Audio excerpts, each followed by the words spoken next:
Okay, so today's review is going to be on fluids. We're first going to be talking about static fluids, then we're going to be talking about flowing fluids. So let's start off by talking about what is going to be causing the pressure in a fluid. So if you have some container, and that container has a liquid in it, so there's some liquid, and we want to know what the pressure is at point P. Well, what you can imagine is that there's some atmospheric pressure, P naught, on top of the fluid, and then there's also some column of fluid that's above that point, and it's the weight of that column of fluid that gives rise to the pressure. So the absolute pressure is going to be equal to the atmospheric pressure plus rho g h, and that h is the height below the fluid level. Okay, it does nothing to do with the distance from that point to the bottom of the container.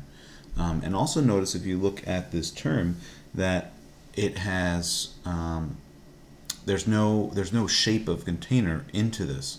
There's no volume term. There's no shape term. So what we end up seeing is that regardless of the shape of the container or container style, that a fluid will flow to the same exact height. And so you can kind of think of that little demonstration that I showed you that dealt with that. The next thing we're going to be talking about is what's referred to as a manometer. So a manometer is just a U-shaped glass tube that you could put fluid in on both sides. And so let's say we put two different fluids. We put mercury on one side, and so the mercury might come to some level here. And then we put water on the other side, and the water is going to come to some other level here. And so the right-hand side, that I'll shade in, is going to be water, and the left-hand side, the rest of the container, is going to be mercury. And this makes sense because if you consider at this level, since what you know about mercury is that it's more dense, so there's going to need less volume in order to create the same weight. So these two fluids are basically going to be balancing back and forth in terms of forces until there's equal force. And once there's equal force with equal area, we could say that there's equal pressure. So we could say that P1 is equal to P2. And the key to solving any sort of manometer problem is just basically setting up what we just derived above for both sides, that we have P naught plus rho g h1 equals P naught plus rho g h2. And what we can see is that since there's atmospheric pressure on this side and there's atmospheric pressure on that side, that the P naughts are going to be the same value and they're going to cancel out. You also notice that g on both terms are going to cancel out. So if let's say you know one of these heights, so let's call that h1, and you are asked to find h2, well, that could be very easy. Plugging in, knowing the densities. Which, speaking of densities, the density of water is a good number to know off the top of your head, that there's 1,000 kilograms per cubic meter for water. So that's just an aside. And so you can also be looking for, what might be the difference in height. Okay, so there's a lot of things that you could be asked for, but it all comes down to just basically setting up rho 1 h1 equals rho 2 h2. Okay. The next thing that I want to talk about is Pascal's principle. So let's think of a U-shaped pipe as well, but in this time that the U-shaped pipe is going to have two different sizes. Okay, so there's going to be a large area on one side and there's going to be a small area on the other side. So I'll call this A1 and then this side A2. And so what we want to know is that how do the forces compare on both sides? If I apply a force over here, what happens to the other side, and vice versa? And once again, if there's some fluid inside, what we know is that the pressure is going to be the same throughout. So the pressures must be the same, so the P1 must be equal to the P2.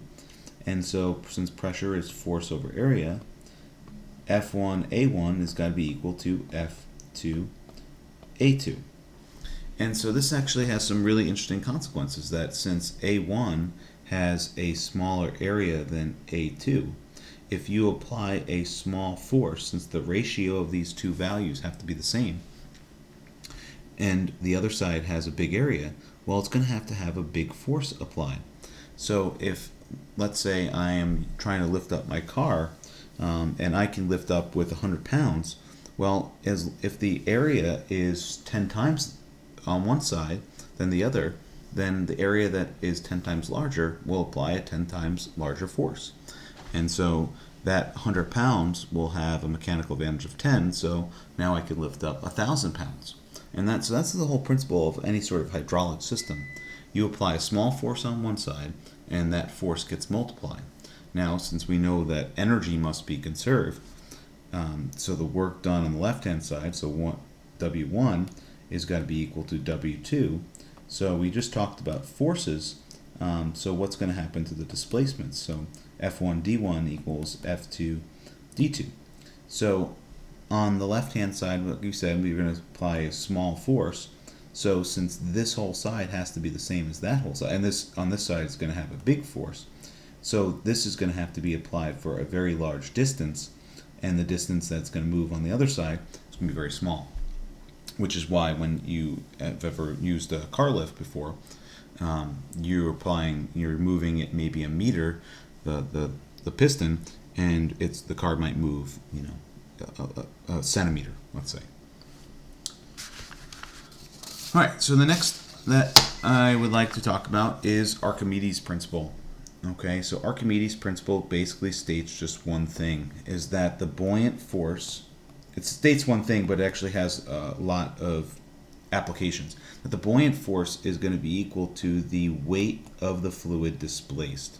Okay, so it's really important that it's the weight of the fluid displaced. So I'll put a little displaced.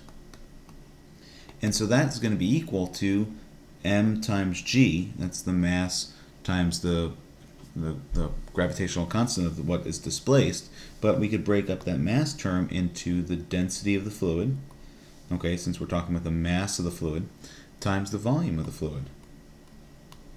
And so you'll see in your reference tables that the buoyant force is equal to rho v g, but what's really important for you to realize is that that is the density of the fluid, and then that's the volume of the fluid displaced. Now, really important application to this is that if you have a tank of water, and so let's say there's your water level, and you have an object that's in it, okay, well, what the consequence of this is that that volume of the fluid displaced is going to be equal to the volume of the object if it's fully submerged, okay? If you have an ice cube or a cork, floating, well, it's going to be equal to the fraction that is below the surface. So if you know that 1/4 of it's below the surface, then you could take 1/4 of the volume of the object, and that will be the volume of the fluid displaced. So last thing we're going to actually chat about is what happens with moving fluids. So we're going to first chat about the continuity equation. So if we imagine that we have some pipe that flows into a much larger pipe, sorry for not being symmetrical here, and we have some A1 that is moving at some V1, and we flow into A2, which that section of fluid is going to be moving at V2. Well, what we know is that the volume flow rate on the left-hand side, the delta V divided by T, is got to be equal to the delta V divided by T on the other side. Okay, think about, a hose. The amount of fluid that comes out of your spigot is going to have to be equal to the amount of fluid that comes out the other end, if it's a closed pipe. And so since volume of, let's say, just that section, okay, is a cylinder, it is the area times the length of it divided by the time. And so that's A1 L1 is equal to A2 L2 over T. And what you'll notice is that on both sides we have a length divided by a time. And a length divided by time is a velocity. So what you will notice in your reference tables is A1 V1 equals a constant. And so basically that just means the volume flow rate on the left-hand side has got to be equal to the volume flow rate on the right-hand side. Okay, so very, very useful equation. And then the last thing is what happens, and I should mention that this works if we don't have a change in gravitational potential. Okay, meaning that the left-hand side is at a similar height as the right-hand side. So then Bernoulli's equation, which is a long one, I'm just going to write it down once here. So we have P1 plus rho g y1 plus 1/2 rho v1 squared equals P2 plus rho g y2 plus 1/2 rho v2 squared. So basically what it says, and this is really a conservation of energy, we have our gravitational potential term, and then we have our kinetic term, and then we also have some pressure differences which would cause a fluid flow in the first place. Really, really important application of this is that if you have, doesn't matter what the scenario is, if you have a fluid that is flowing from different heights and different areas at different speeds, you can use this equation, and you're not going to be responsible for driving it, to get a good idea of what's happening. Okay, this height is going to be higher, so you know it's going to be, if you had a similar sized pipe, then it must be moving slower because there would also be some gravitational potential energy built into it. But it's a very, very useful equation, and it also has some very interesting consequences, because if you consider, in class we did demonstration with 2 sheets of paper. When we blew air in between those 2 sheets of paper, what we saw was that the sheets of paper bent together. Okay, they came together here. And so the only way that that would happen is that if there was a low pressure. And so we were blowing between the paper, so it also meant that it had a high velocity. Okay, and this is the basis of airplanes. An airplane wing has this angle, okay, they call it the attack angle, and when the fluid, the air is flowing over the top of it, it will deflect more air, and the velocity here will be higher than, so V1 will be greater than V2. And so that means that P1 will be lower than P2. And so if P2 is higher, then there is a net lift in the upward direction, which is what's responsible for flight. So it does seem counterintuitive, and you can convince yourself with the equation that when there is a a high velocity, there'll be a low pressure, and vice versa. When there is a low velocity, there'll be a high pressure. Okay, so that's all for fluids. Once again, these videos are not going to be an end-all be-all, but they'll give you a nice little overview of the topic studied. Okay, so thanks for listening. Have a great night. Bye-bye.